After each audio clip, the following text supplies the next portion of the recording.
Oi gente, bem-vindos de volta! No vídeo de hoje eu não tenho nenhum convidado em especial, porque eu quero compartilhar com vocês um pouco de como surgiu todo o meu trabalho com afasia e a ideia da campanha de conscientização. Bom, em 2013 eu entrei na Unicamp para estudar linguística, mas foi só no terceiro ano que eu tive aula de neurolinguística, psicolinguística e processos cognitivos. Essas três matérias a gente tenta entender basicamente como o cérebro processa a linguagem.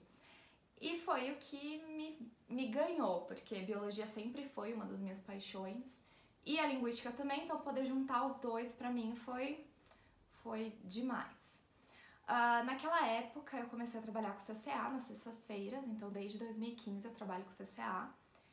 E ao mesmo tempo eu me lembrei que a minha amiga tem uma filha caçula com uma síndrome muito rara chamada síndrome de Aicardi. E cheguei a perguntar pra ela se ela deixava, né, eu estudar a síndrome e ver como ela se manifesta na parte linguística, porque fazendo as minhas pesquisas falava-se muito do desenvolvimento cognitivo, do desenvolvimento motor, mas pouco se falava do desenvolvimento de linguagem. E sim, toda essa pesquisa foi feita em inglês, porque no Brasil, se eu não me engano, são 2 meninas com essa síndrome e tem um estudo da FAMERP em português, fora isso é tudo em inglês. E isso é uma coisa muito de pesquisa, se você sonha um dia ser pesquisador, o inglês é muito importante, porque boa parte das pesquisas são feitas em inglês. E ela prontamente liberou, então eu acompanhei a filha dela por 2 anos, todas as terças-feiras, e foi muito bonito de ver, porque o que acontece com a síndrome de Aicardi? Se você pegar o exame, né, se você pegar o cérebro dela, você vai ver que tem falhas que são preenchidas por água. Ela não tem o corpo caloso, que faz a ligação entre os dois hemisférios, né, o direito e o esquerdo. Ela tem microftalmia, descolamento de retina. Então, se você só olhar exame, você vai falar, meu Deus, essa menina não vai sobreviver 2 anos, que foi mais ou menos o que os médicos falaram para os pais.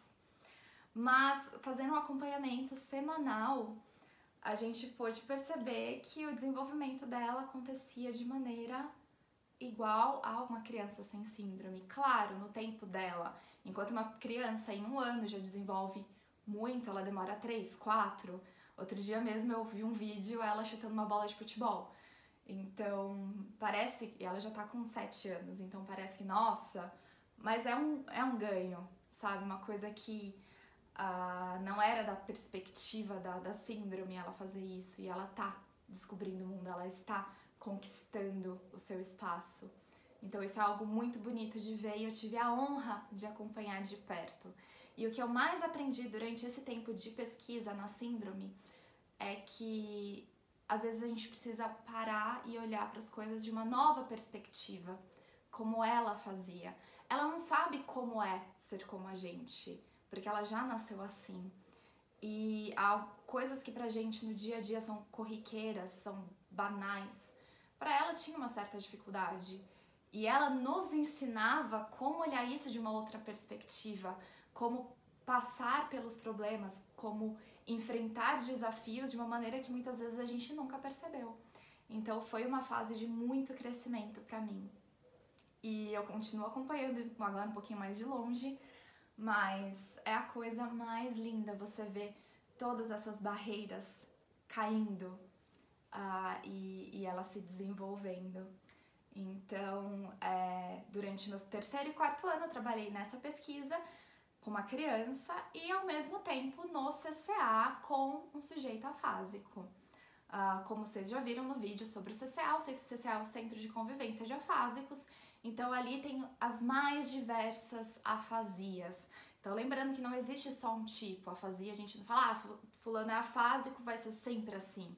Não, tudo depende da lesão, onde ela localiza, o que foi danificado, né? Quais neurônios foram e qual área foi danificada. E lá também a gente não trabalha só com afásicos por lesão, mas tem a questão de demência também, que é uma outra realidade, é uma outra maneira de se olhar. Então, Eu lembro que nessa época eu comecei a trabalhar com uma afásica que ela já não prestava muita atenção porque ela teve múltiplos AVCs, então ela não conseguia prestar atenção, parar para prestar atenção, ela vivia um pouco mais no mundo da lua, ela não conseguia muitas vezes fazer as atividades, então ela ficava quietinha na dela e eu comecei o trabalho. Começamos com alfabeto, com reconhecimento de objetos e em 6 meses eu me lembro exatamente do dia que ela espontaneamente falou não. O não pra gente no dia a dia parece uma coisa tão banal que às vezes a gente até subestima, precisamos falar mais não.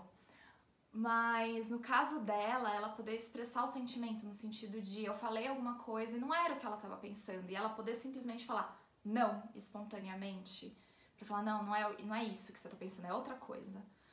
Foi tão emocionante porque isso não acontecia há muito tempo, ela expressar o que ela pensava. E um não, um sim, um olhar para eles é algo muito valioso. Então o que a gente aprende muito com a afasia é a prestar atenção nos detalhes. E eu lembro a emoção tanto dela, por ter falado espontaneamente, sem nenhuma ajuda, e a minha, por causa de depois de 6 meses trabalhando, isso aparecer.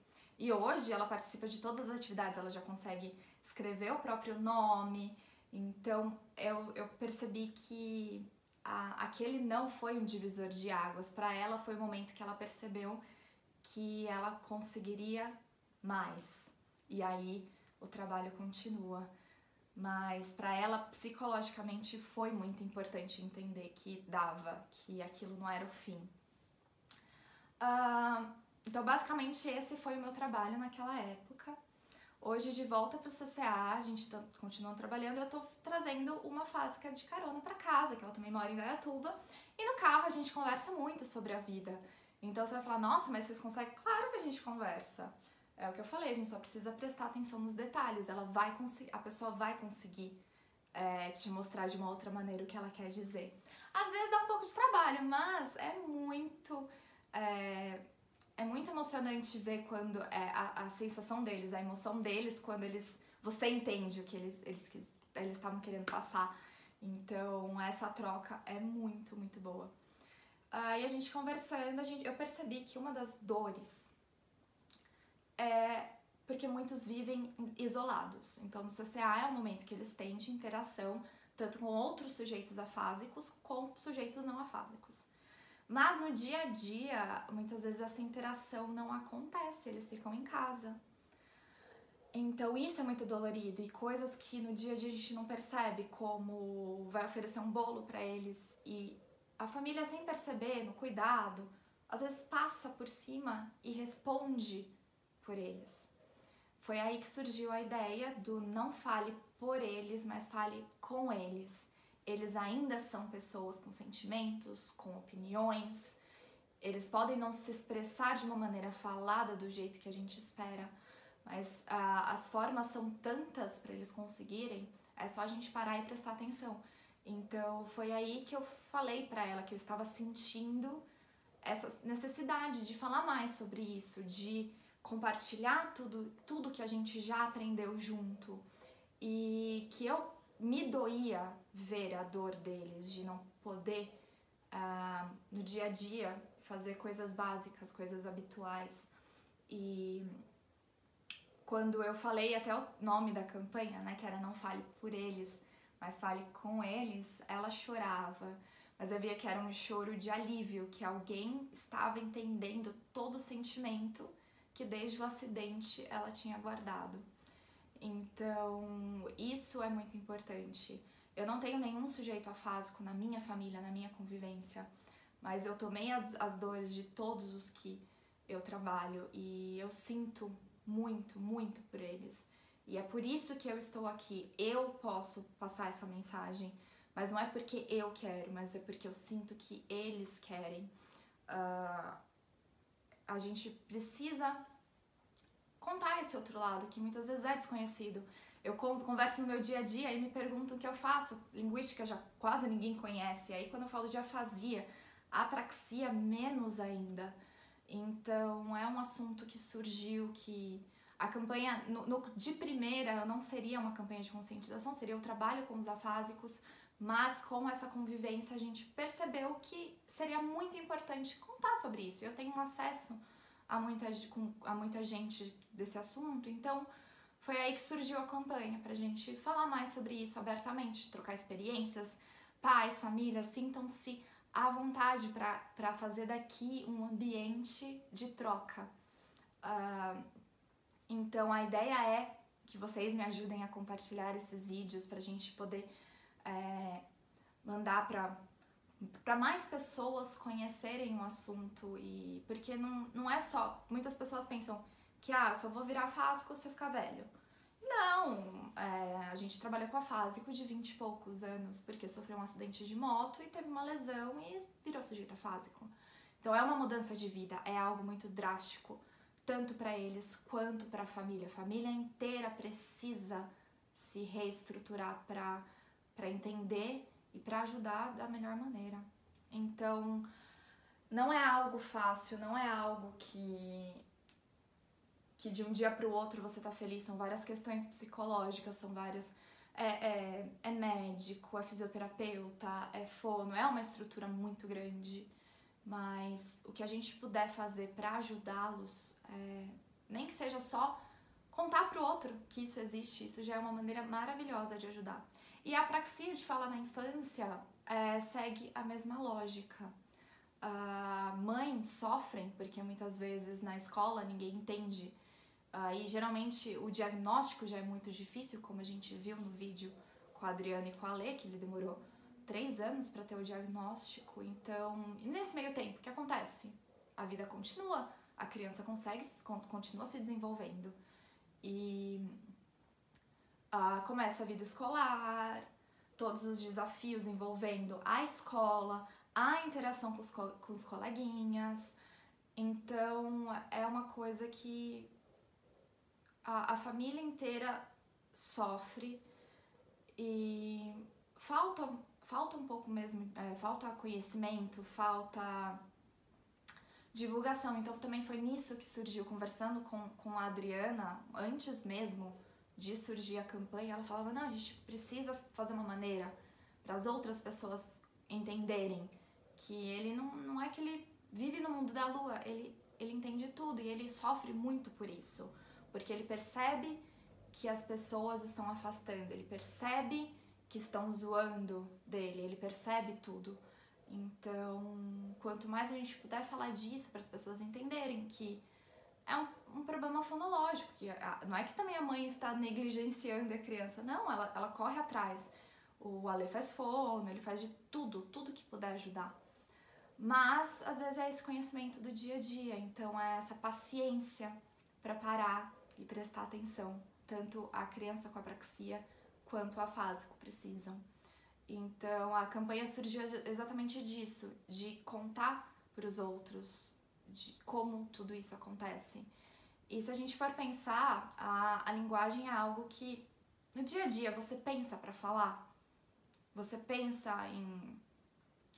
É um exercício muito sofrido? Não, é uma coisa muito natural, muito automática no dia a dia. Então imagina alguém que esse automático passou a ser mecânico. E é o modo como você lida com o mundo, é o modo como você interage com o próximo. E isso está diretamente afetado. Então é algo que a pessoa fica muito... como eu posso falar? A pessoa começa a se fechar, ela começa a se entristecer, ela não quer mais contato. E nós somos também parte das relações que nós temos com o mundo. Então todo esse relacionamento é muito importante. E quando isso não acontece, nós adoecemos de outras maneiras também. Então a campanha surgiu disso. Ela não existe só por causa do Miss Brasil, antes que alguém pense que então você está fazendo isso para o Miss Brasil. Não.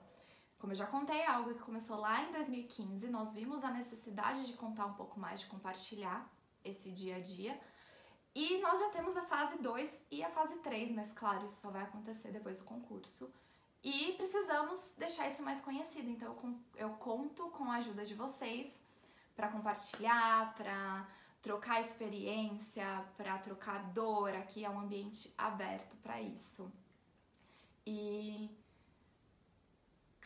a gente conseguir mudar a vida de uma pessoa, tudo isso já valeu a pena. Então, a questão aqui não é também só se fazer conhecido, mas não, é poder alguém parar e falar assim, nossa, então peraí, o que o meu tio teve, ou o meu tio tem, eu posso ajudar de outras maneiras. Então, se a gente conseguir mudar uma vida, tudo isso já valeu a pena. Então, eu conto muito com vocês pra gente fazer essa troca, e eu espero que vocês continuem me acompanhando nos próximos vídeos, que logo logo tem novas entrevistas. Um beijo e até a próxima!